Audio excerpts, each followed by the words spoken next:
Tordillo Negro.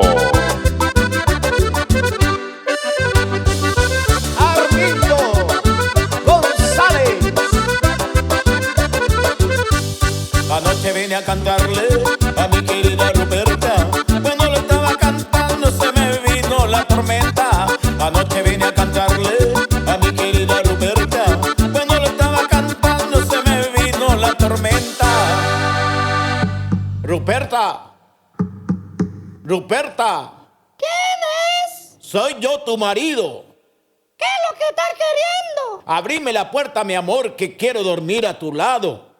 No puedo, porque estoy ocupada. ¿Y por qué estar ocupada? ¿Quién para lo que están en mi casa con vos? No te importa.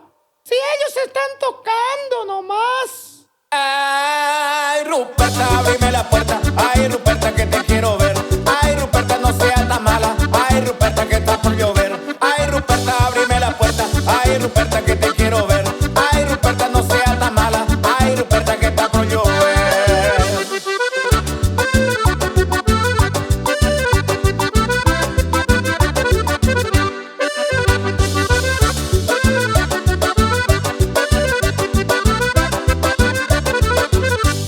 Señora, vengo a decirle que cumplí con su mandado. Si la vista no me engaña, al diablo yo le he cantado. Señora, vengo a decirle que cumplí con su mandado. Si la vista no me engaña, al diablo yo le he cantado. Ruperta. Ruperta. ¿Quién es? Soy yo, tu marido. ¿Qué es lo que estás queriendo? Abrime pues tu puerta, que quiero descansar a tu lado, mi amor. No puedo, porque están los muchachos del Tordillo Negro. ¿Y quién de ellos para lo que están ahí? Y están todos.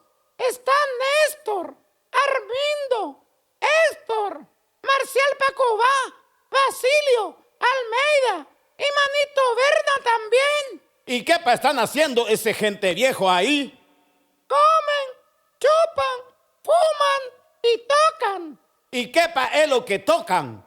Y la verdad, te están tocando todo ya. Ay, Ruperta, abrime la puerta. Ay, Ruperta, que te quiero ver.